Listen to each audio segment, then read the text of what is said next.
Your business has what's called a sales process, and that sales process takes a certain amount of time to get somebody that's interested in what you sell as a product or the service that you offer, all the way until the point that they buy. So where I see people miss the most when it comes to getting new business in is they're not consistent with trying to warm up their leads, or what we also call lead nurturing. So what you want to do is you want to have systems that are automated in place so that they send out emails to try to warm these people up that said they were interested potentially in buying the product you have or the service that you offer. So this chart here that we're going to go through is how you can automate that process so you can get more people that were raising their hand, giving you the signal that they're interested, all the way into new business for your company. So this chart over here shows automatically how we're going to follow up with those leads. Your business is going to stay in touch, get more replies from those people, and stop letting those good leads slip away and just kind of go to the side. You spend so much time on marketing and so much money on marketing that it's a real shame when I see this not in place, because it's just so many dollars and time wasted, because there is a thing called a buying window. There's only a certain time that these people are in this buying window where they're ready to purchase the product or ready to purchase the service that you offer. And just because they reached out today doesn't mean they're in that buying window. They might be interested, they might be wanting to learn more, and if we don't act on that or continuously nurture them, they may just forget about you, and or that could just be a bad experience for them, seeing that, hey, I reached out, I never heard back. They hit me up maybe once or twice and that was it, and I kind of forgot about them. Or yeah, this other company over here hit me up the entire time that I was kind of interested and fed me information, and now I'm ready to buy. I'm going to go with that guy versus the first one that didn't really follow up with me. So it has a bigger impact than you think. You need to kind of think through, one, what your competitors do, but what I like to do in my own business is even just think about how I buy other products, not even anything related to what I do. When you think through that, you can kind of point out the good and the bad of the experiences you've had when you've purchased a product or service. And all the good ones are typically what I just recommended there. They have some type of lead nurturing sequence that automatically follows up with me. They're not over the top, they're not pushy, but they continue to feed me information and keep me top of mind with them, so that when that time comes, I'm ready to purchase from them or buy from them. So what we want to look for first is the trigger, okay? So for me, in my situation, it would be if someone visits my website and fills out a contact us form, they're interested in buying the service that we offer. At that point, I instantaneously want to send out an email that says, hey, we just got your inquiry. We're going to reach out, blah, blah, blah, blah, blah. So as soon as that thing happens for me, I want to send it instantaneously. For other businesses, maybe you want to wait one day. Maybe you want to wait a few hours. There might be reasons why you want to have somewhat of a delay versus doing it instantaneously. Sometimes it's just so that you don't look creepy, that, hey, they just hit my website and now I'm already hitting them up. I already got their information. Sometimes people want to give somewhat of a delay before they do something like that.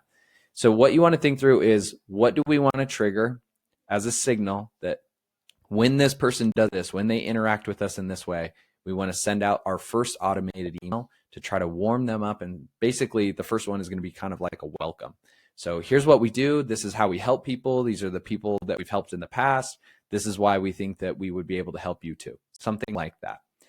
After you send that first email, we then want to make that same decision, which is how many days have passed and or did they click on that last email?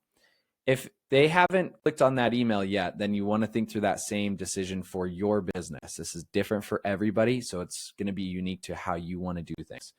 Typically, as a rule of thumb, if you've never done this, what I typically see is these first 3, 4, 5 emails are pretty close together. You'll get one usually the day of that you go to the website or do the thing.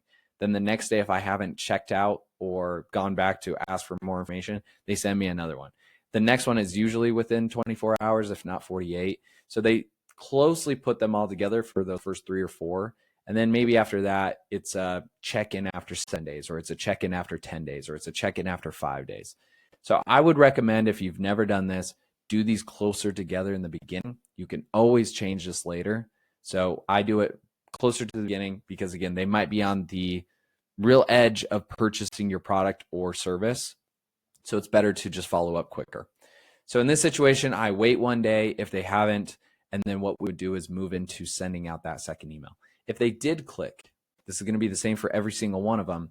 You want to update that lead to some type of engaged status. So within Salesforce, if you use that as your CRM, you want to use some type of status for the lead that likely says something like you're prospecting them, or you're trying to contact them, or they've engaged with you, or you've been able to make contact with them.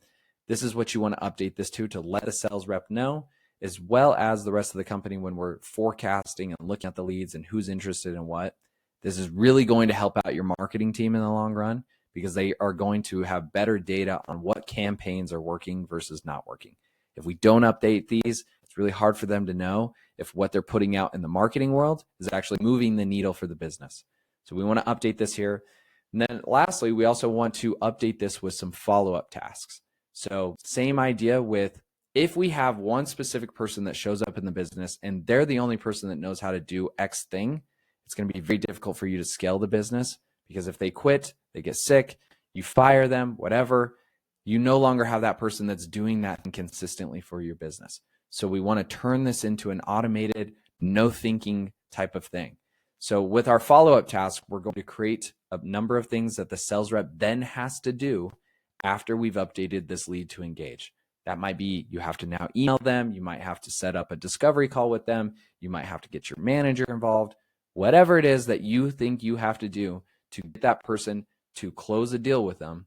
Those are the follow-up tasks that we want to automatically create, so that the sales rep has a checklist within Salesforce that they can then just go through and say, okay, cool, this is engaged. Here's the next 4 or 5 things that I have to do in order to move this thing forward. Okay, great. This is just going to follow the same pattern, so we'll go through the rest of this fairly quickly. But basically, after it's been a day or two, I would send my second email. Second email might just be more value add. So, hey, reached out to you yesterday. Here's also what our testimonies are, or here's what our competitors do versus what we do, or this is how we think we can help your specific type of company. Something that would add value to continue to push, this is why we think we're a good fit. And then we're going to do the same decision again. This is going to be, did they click, or has it been X amount of days? Maybe we wait another 2 days, or maybe we just wait another day. And then we're going to do the same thing for number 3. We send out the third email, another value add. This is why we think we're good. Sometimes what I see towards the tail end, you don't have to have 3. You could have as many of these as you want. You could have 20 of these emails if you wanted. 3 is just kind of the number I stopped at. But I typically see anywhere from, I would say 5 to 7 or so is what I typically see people set up, but it can be much longer if you'd like it to be. So in this situation on the third email, this is usually like, let's pretend this is the last one you're going to send before you mark them as not interested. The third email sometimes is a last ditch effort to be like, hey, if you also sign up now, we can give you this code and this will give you 15% off your first order, or 15% off your first month, or maybe we'll work the first month for free. Whatever your offer is, this is kind of the last ditch effort to do that on your last email that you decide to send, to really just push them that, hey, we'd love to do business with you. If this helps reduce the risk to try things out, you should do this. And then again, did they click or did they do nothing? If they clicked, we're obviously always going to go do these things. If they did not click, then we're going to, on our last email, whether that's your 3rd or your 20th, we're going to update this to a lost lead. So again, saying that they're not interested. There's probably a few different statuses you could potentially have on your lead in Salesforce. Basically, we just want to mark them as either not interested, close lost, whatever you want to call it. And that just lets us know again that, hey, we sent all those emails. Nobody engaged with us. Nobody even interacted with us, although we tried, obviously, for X amount of emails. In this situation, it doesn't look like they're interested right now. What we don't want to do is just end it there, because this whole process you're setting up so that you can re-engage with people, so that you're always top of mind. That's the whole point of marketing. So what we want to do down here is put this in what I've seen called with many clients, some type of storage. What we do here is, these are the people that didn't engage with us, but that doesn't mean we're not going to reach back out to them. We're going to put them in storage for X amount of time, and then we're going to go back through this entire process again. So what I see here is something like, maybe you wait a month or 2 or 3 months, and then you're going to push them back through this marketing cycle. So realistically, what I would add on to this video isn't really made for that, but what I would add on to this at the end is that you would say, delay this for X amount of months or X amount of days or X amount of weeks, and then push them all the way back through another automated re-engagement.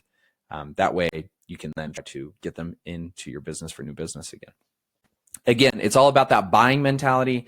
Not everybody, because they come to your website, is ready to buy. They might be in the research stage and they're just trying to figure out if you're a good fit for them. And it's no offense to you guys or what you offer. They're not interested. It's just, we're just not interested quite yet. It's just not in our plans quite yet. Maybe we don't have the budget. Maybe I haven't talked to the right people. Maybe we're not feeling the pain quite enough yet. Whatever it might be, it's usually not your problem. It's just their buying problem right now. So you always want to re-engage after this too, so that you can then try to get in that buying phase. Maybe they're in that phase in a month from now. So this is a super helpful system to have in place. And like I said, this is really where dollars are made in the business. I personally, for my own business, have never reached out to somebody on the first try and then they bought my service.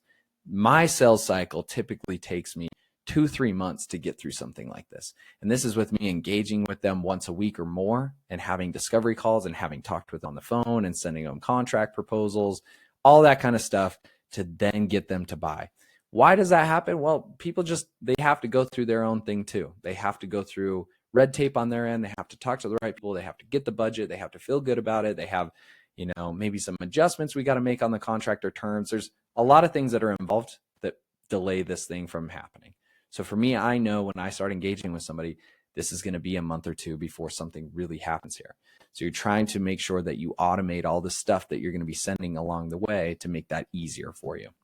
So if you're interested in setting this up, or you don't have this set up and you want it set up, there is a link in the description below. You can click on that. We'll see if we're a good fit for you guys. If we are, we'd love to come in and implement this for you in Salesforce. Thanks.